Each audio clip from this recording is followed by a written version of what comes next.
Didik TV KPM. Kita lihat kesan zaman darurat di negara kita dari aspek sosioekonomi. Jadi, kesan zaman darurat dari aspek sosioekonomi yang pertama ialah meningkatkan kos perbelanjaan kerajaan pada masa itu, iaitu dengan anggaran purata kos darurat ialah $250,000 hingga $300,000 sehari.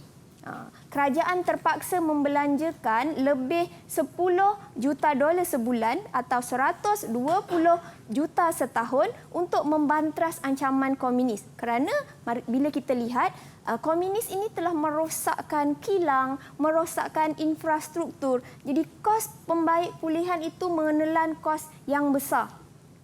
Dari tahun 1950 hingga 1953, perbelanjaan kerajaan dianggarkan lebih $7 juta untuk pembangunan di Kampung Baru. Jadi, kerajaan British pada masa itu terpaksa mengeluarkan kos yang amat tinggi menghadapi ancaman komunis. Seterusnya ialah penderitaan dan kesengsaraan kepada rakyat. Kawasan ladang dan lombong menjadi sasaran serangan komunis menyebabkan kegiatan ekonomi negara terjejas. Pekerja tidak boleh bekerja, ekonomi jatuh, jadi menyebabkan hidup rakyat terjejas. Sebab ekonomi tidak dapat berlaku dengan baik, kegiatan ekonomi tidak dapat berlaku dengan baik. Tanaman padi dan makanan lain semakin berkurang kerana petani takut untuk keluar bekerja kerana terdedah dengan ancaman komunis. Harga makanan melambung tinggi. Bila pengeluaran tak cukup, jadi harga akan melambung tinggi. Komunis sering memeras ugut peniaga, peladang, pelombong, pekedai dan pengusaha makanan.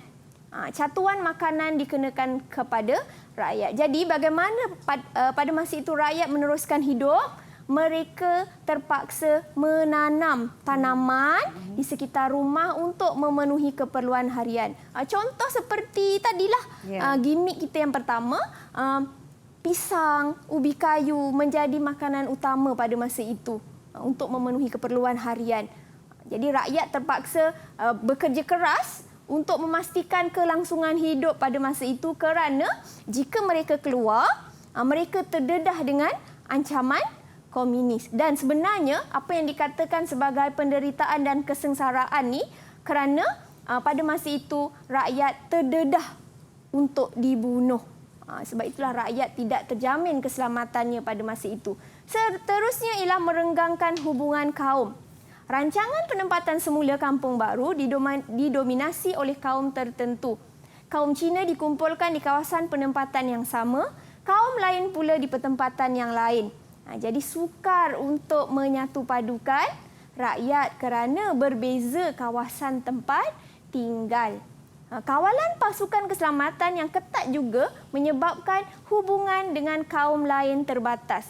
Jadi tidak ada komunikasi yang baik, komunikasi yang sering berlaku antara mereka, antara pelbagai kaum. Jadi dia merenggangkan hubungan kaum pada masa itu. Yang keempat ialah jumlah korban meningkat. Darurat menyebabkan banyak anggota pasukan keselamatan komunis dan orang awam terkorban. Mari kita lihat statistik orang awam yang terbunuh, tercedera dan hilang pada tahun 1948 hingga 1960. Orang awam yang terbunuh sebanyak 2,473, tercedera 1,385, hilang 810 dan jumlahnya 4,668 yang direkodkan pada masa itu. Jadi ramai penduduk pada masa itu terbunuh, tercedera, hilang tanpa dikenal pasti. Maka mereka menunjukkan mereka ini hidup dalam keadaan ketakutan. Ini pula ialah statistik anggota keselamatan yang terkorban dan tercedera semasa bertugas, iaitu anggota daripada polis, special constable, auxiliary police dan tentera. Maknanya selain daripada orang awam, pasukan keselamatan juga terdedah dengan pembunuhan oleh komunis. Baiklah, seterusnya mari kita lihat bagaimana pemahaman murid untuk kesan zaman darurat dari segi sosioekonomi. Okey, untuk soalan yang pertama, murid-murid di rumah juga boleh jawab untuk soalan ini. Mengapa bekalan makanan tidak mencukupi semasa zaman darurat? Okay, siapa cuba nak jawab? Ada siapa nak jawab? Wah, ramainya angkat tangan cikgu. Semua angkat tangan. Jadi tadi kita dah bersama dengan Syafiqah. Boleh kita minta Nurin cikgu? Boleh. Silakan Nurin. Okey, bekalan makanan tidak mencukupi semasa zaman darurat kerana komunis memusnahkan ladang-ladang pertanian. Selain itu, petani juga takut untuk keluar bertani kerana nyawa mereka terancam. Okey, terima kasih Nurin. Terima kasih menjawab soalan ini dengan baik. Kita boleh bagi satu mata ganjaran untuk Nurin. Okey, Nurin dah ada 2 bintang. Okey, tadi Nurin dah jawab dengan baik. Tapi bagaimana murid di rumah untuk menyemak jawapan? Mari kita lihat contoh jawapan untuk soalan ini. Bekalan makanan tidak mencukupi semasa zaman darurat kerana komunis memusnahkan ladang-ladang pertanian. Selain itu, petani juga takut untuk keluar bertani kerana nyawa mereka terancam. Maka bekalan makanan tidak cukup semasa zaman darurat. Okey, baik cikgu.